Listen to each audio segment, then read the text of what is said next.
Wah, udah hari Senin, belum nonton debat Pilpres. Cari tempat dulu lah, mau nonton debat Pilpres.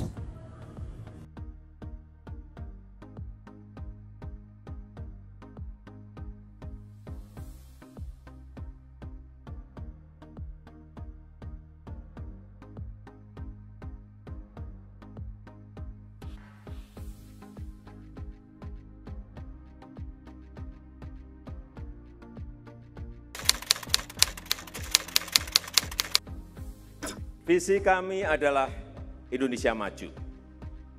Kami menawarkan optimisme. Wah, kayak gini toh. Ya.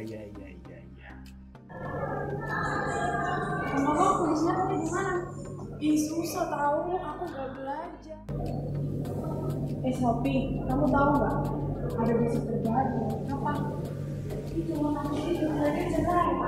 Yang mana? Siapa? Petra. Pet. Weh, kalian Ngapain, Pet? nonton debat Pilpres 2019? Apa? Debat. Iya, kenapa? Salah? Emang hari gini masih zaman ada debat. Jangan salah. Ini tuh menentukan masa depan bangsa Indonesia. Daripada kalian banyak komentar, mending kalian nonton bareng aja sama aku. Sini. Yaudah yuk. Awas. Geser. Mana aku mau lihat? Lihat nih. Seru toh. Kita tetap harus waspada terhadap ancaman terorisme.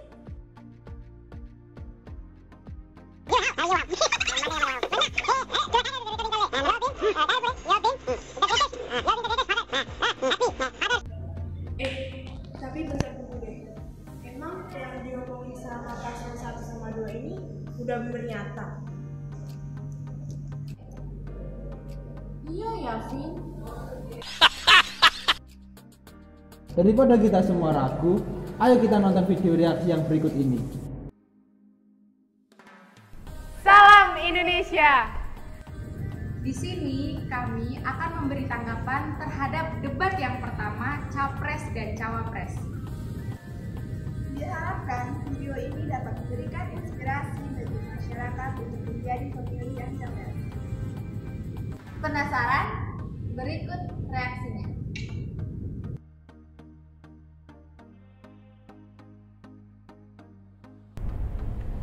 Saya akan menanggapi pertanyaan tentang kelompok disabilitas di Indonesia.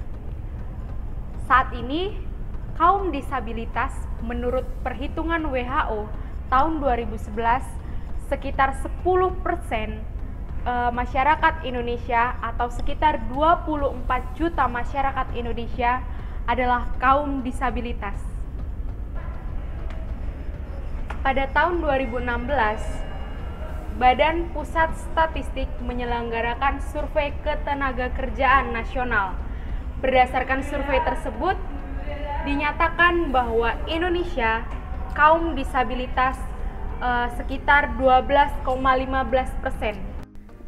Menurut argumen paslon yang pertama bahwa kaum disabilitas saat ini telah diperhatikan, terbukti dengan adanya Undang-Undang Nomor 8 Tahun 2016 tentang penyandang disabilitas. Kita sudah memberikan fasilitas-fasilitas untuk pemenuhan hak itu, baik pemenuhan hak untuk pekerjaan, untuk perumahan, untuk fasilitas umum yang ramah terhadap disabilitas, meskipun juga baru beberapa kota, tetapi sudah kita mulai. Berdasarkan Undang-Undang Republik Indonesia Nomor 8 Tahun 2016 tentang penyandang disabilitas yang menyatakan bahwa kaum disabilitas saat ini telah dilindungi berdasarkan penghormatan terhadap martabat, otonomi individu tanpa diskriminasi dan lain sebagainya yang telah ditetapkan dengan undang-undang. Nah, hal ini yang menjadi dasar kesetaraan kaum disabilitas. Kesetaraan tadi bukan hanya kesetaraan akses infrastruktur atau akses terhadap pendidikan dan kesehatan, tapi juga akses untuk bisa maju, mendapat peluang untuk membuka lapangan pekerjaan. Nah, berdasarkan tanggapan dari paslon nomor 2, tentang kaum disabilitas membutuhkan peluang untuk bekerja telah ditetapkan oleh Undang-Undang Nomor 8 tadi.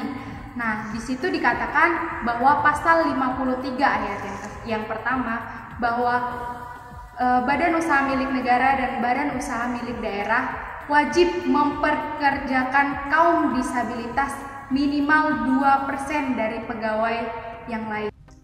Dan dalam ayat yang kedua bahwa perusahaan swasta harus memperkerjakan paling tidak 1% pegawai kaum disabilitas. Hal ini telah menekan angka pengangguran kaum disabilitas sebesar 96,31% dan sisanya 3,69% kaum disabilitas masih menganggur. Nah, ini menjadi PR kita bersama bahwa kita dan pemerintah harus bekerja sama untuk menyediakan lapangan pekerjaan bagi kaum disabilitas. Pastikan kita sudah menonton video atau menonton secara langsung perdebatan capres dan cawapres. Ada salah satu paslon yang menyatakan bahwa calon legislatif itu jika dia sudah terbebas dari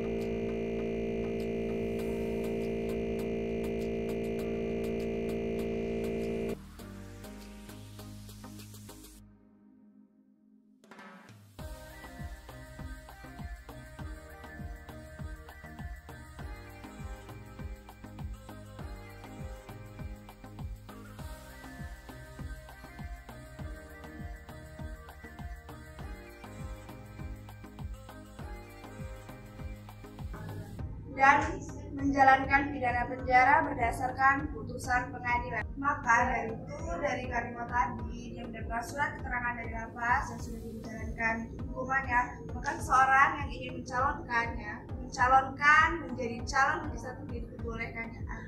Akan tetapi dia memiliki surat dari lapas secara langsung. Nah, sekarang saya akan menanggapi pertanyaan mengenai hukum dan HAM. Benar apa yang dikatakan salah satu paslon bahwa hukum dan HAM tidak bisa dipertentangkan. Dalam Undang-Undang 1945 pasal 1 ayat 3 menyatakan dengan tegas bahwa Indonesia adalah negara hukum. Secara sederhana, negara hukum adalah pemerintahan dan kekuasaan yang dijalankan berdasarkan hukum yang ada. Lalu, bagaimana hak asasi manusia mendapat perlindungan? Perlindungan hak asasi manusia sudah diatur dalam hukum yang dituangkan dalam undang-undang. Dalam undang-undang terorisme yang baru, jelas terlihat bahwa betapa kuatnya komitmen pemerintahan untuk menegakkan keadilan dengan tidak melanggar hak asasi manusia. Juga menjunjung tinggi prinsip hak asasi manusia. Yang dimaksud dengan menjunjung tinggi prinsip hak asasi manusia adalah di mana penyelidik tidak melakukan secara kejam terhadap terduga, tidak melakukan kekerasan dan menjatuhkan martabat seorang terduga. Karena memang tujuannya menjaga kehormatan dan hak asasi manusia meskipun dia seorang teroris. Dari sinilah terlihat bahwa hukum dan HAM berjalan beriringan dan hukum juga melindungi hak asasi manusia. Nah, tadi adalah hasil reaksi kami mengenai debat yang pertama berdasarkan data dan undang-undang. Dan dari video ini, kami mengajak kita semua untuk memajukan Indonesia sebagai pilih yang cerdas dalam memilih pemimpin yang berintegritas. Jangan lupa dan jangan kelewatan tanggal 17 April 2019 100% di tempat pemungutan suara dengan 100% suara masyarakat Indonesia. Karena kita 100% Indonesia, 100% nyoblos. Itu loh debat Pilpres 2019 yang pertama. Kita itu sebagai generasi muda harus partisipasi dalam memilih pemimpin yang berkualitas untuk kemajuan bangsa Indonesia. Nah, jadi kita sekarang sudah punya pilihan. Bagaimana dengan Anda?